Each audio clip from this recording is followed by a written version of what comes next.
Hola y Dios bendiga. Hoy vamos a hablar un poco sobre la noble mentira y el mito de los metales de Platón. Y vamos a compararlo un poco con lo que nos enseña los evangelios, lo que nos enseña Jesús y cómo de alguna manera se relacionan las ideas que vienen de estos mitos propuestos por Platón.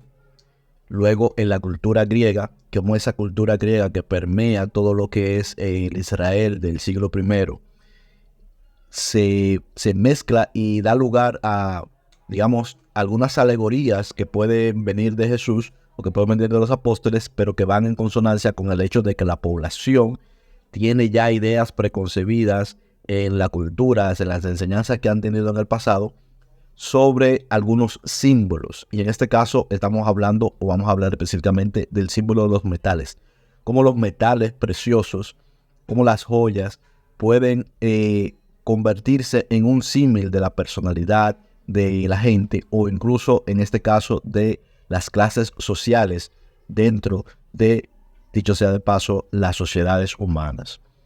En este caso, vamos a leer una parte resumida de lo que sería la doble mentira que nos va a llevar al mito de los metales de la obra de Platón en la República. Y dice: la noble mentira es una falsedad deliberada que se promueve por el bien de la sociedad. Platón argumenta que a veces es necesario engañar a la población para mantener la cohesión social y el orden. En el contexto del mito de los metales, la noble mentira es hacer creer a todos que sus posiciones en la sociedad están determinadas por la naturaleza divina. Es decir, como que un Dios propuso cuál era el orden de cada quien en la sociedad desde un inicio, y no por factores sociales o económicos. Esta mentira es noble, según Platón, porque su objetivo es el bienestar común y la justicia social, según la visión otra vez de Platón. Es decir, lo que Platón está tratando de hacer en esta visión es decir que la sociedad tiene diferentes escaños, diferentes niveles, que hay personas que son de diferentes niveles en las sociedades y que esos niveles vienen dados por los dioses. Pero Platón está argumentando que esto es una mentira, es decir, la idea desde un principio, el mito desde un principio, que vamos a ver un resumen de él directamente ahora, es una mentira que ha de ser contada a la sociedad para convencerlos y que se mantenga un control social. Es algo parecido como la idea de las castas en la cultura de la India. Vamos a ver lo que dice el mito de los metales de manera resumida. Dice: el mito de los metales, en el mito de los metales, Platón presenta una metáfora para explicar la división de la sociedad en tres clases principales. Está primeramente el oro, que son los gobernantes, que deberían de ser los filósofos reyes, porque Platón pensaba que el filósofo debería de gobernar. Y dice: porque estos poseen la sabiduría y la capacidad de gobernar de manera justa. Luego estaría lo que sería la plata, o la clase social de la plata, que se referiría a los guardianes o los guerreros, que tienen la valentía y la fortaleza para proteger la ciudad. Luego estaría las personas que son de hierro y de bronce. Estos son los productores, los artesanos, los agricultores, etcétera, que son necesarios para mantener la economía y satisfacer las necesidades materiales de una ciudad. Entonces, esas serían las partes. Si vemos esta imagen rápidamente de lo que está proponiendo Platón como la noble mentira, podemos observar que se parece un poco a la imagen de Daniel 2 cuando nos habla de el sueño de Nabucodonosor, porque vemos que se supone que el mayor de los reinos, que hubiese sido el de Nabucodonosor, porque le dice que no se levantará otro reino, pero no con el esplendor de él, habría sido la cabeza, que es la parte que en este caso en los griegos, aunque estamos hablando de Babilonia, pero que los griegos ponen como que es la parte que tiene que ver con la razón, con el pensamiento racional, con la parte más elevada, digamos, dentro de la parte humana, la parte más elevada. Pero bueno, esta cabeza que es de oro. Y luego vemos que nos habla de los pechos y los brazos de plata. Y justamente la segunda parte aquí en el escalafón social que nos presenta Platón en este mito de los metales es la plata. Luego entonces viene el bronce y el hierro, que son justamente los que nos aparecen en la imagen de la estatua de Nabucodonosor. En este caso, primero el bronce, que eso representa el vientre, los muslos, y luego las piernas, que son de hierro, pero agrega un escalafón más bajo aún, que sería el barro, que está ligado justamente con el hierro.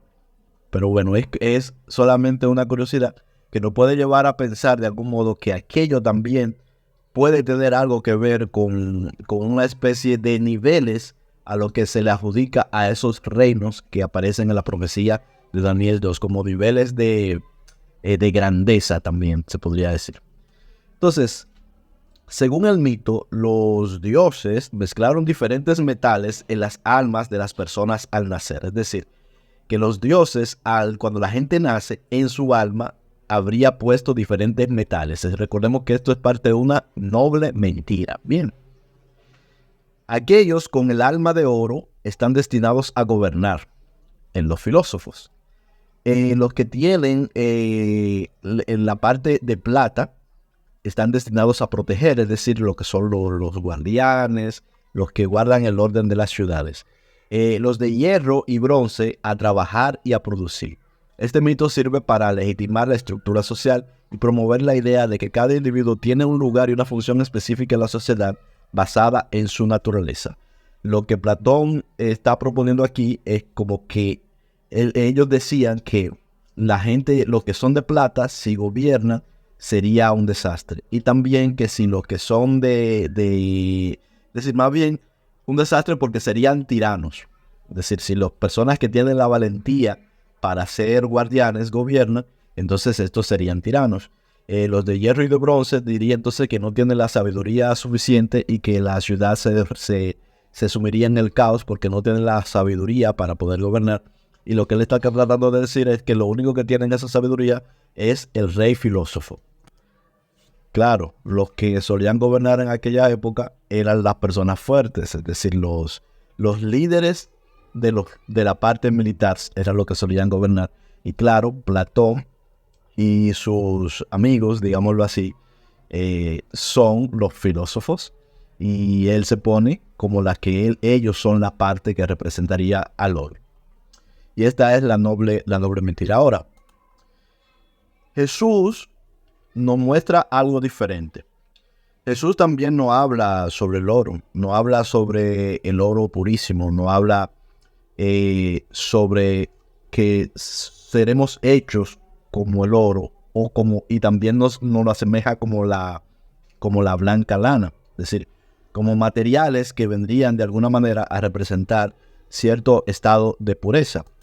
La salvedad es que la idea de Jesús no es la noble mentira de Platón, es decir, es una idea contraria a la idea de la noble mentira de Platón. ¿Por qué? Porque la noble mentira lo que busca es que las personas se conformen a vivir en diferentes niveles y a ser gobernados por otros que están en niveles superiores, es decir, los que están en el nivel del oro, gobernar a todos los que están por debajo, es decir, la plata, el hierro, el bronce. Los que están en el nivel de la plata, tener poder sobre los que están en el nivel del bronce y del hierro, y así sucesivamente.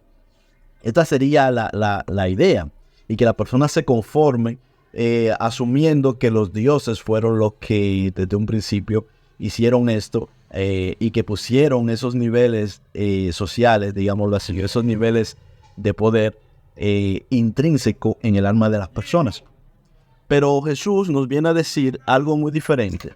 Y yo creo que hasta cierto punto él y sus discípulos también utilizan la imagen de que ya estas ideas de los metales, las cosas preciosas, Jesús entonces lo que plantea es un reino horizontal. Recordemos, el reino que Jesús plantea es totalmente horizontal, y lo que dice es que en los reinos del mundo es como aquí, como en el mito de los metales, donde los gobernantes del mundo se enseñorean de los hombres, donde unos se enseñorean de los otros y unos se ponen por encima de los demás en cuanto a poder y en cuanto a capacidad de hacer cosas. Es como lo hacen los gobernantes del mundo.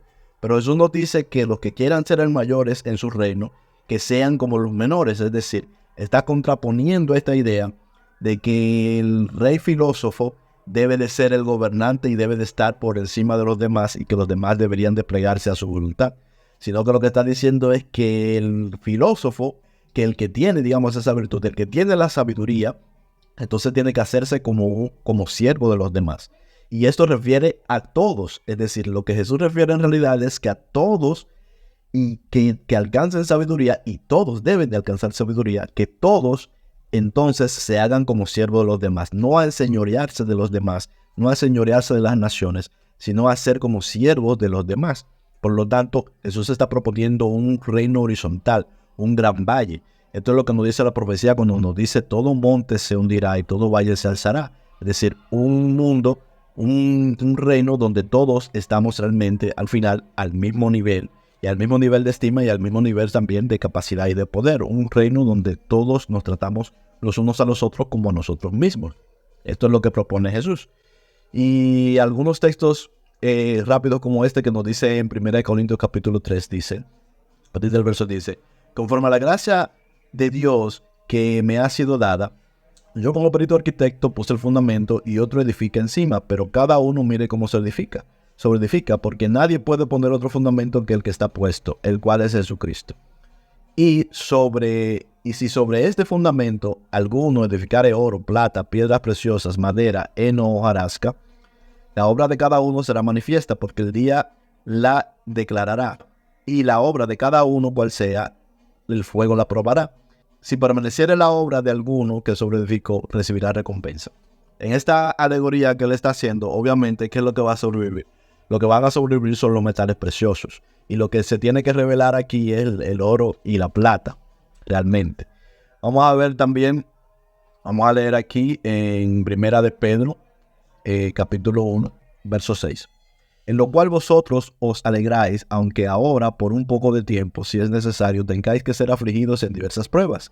Verso 7. Para que sometida a prueba vuestra fe, mucho más preciosa que el oro, el cual, aunque perecedero, se prueba con fuego, sea hallada en alabanza, gloria y honra cuando sea manifiesto Jesucristo. Es decir, ¿cómo se prueba el oro? Se prueba con fuego.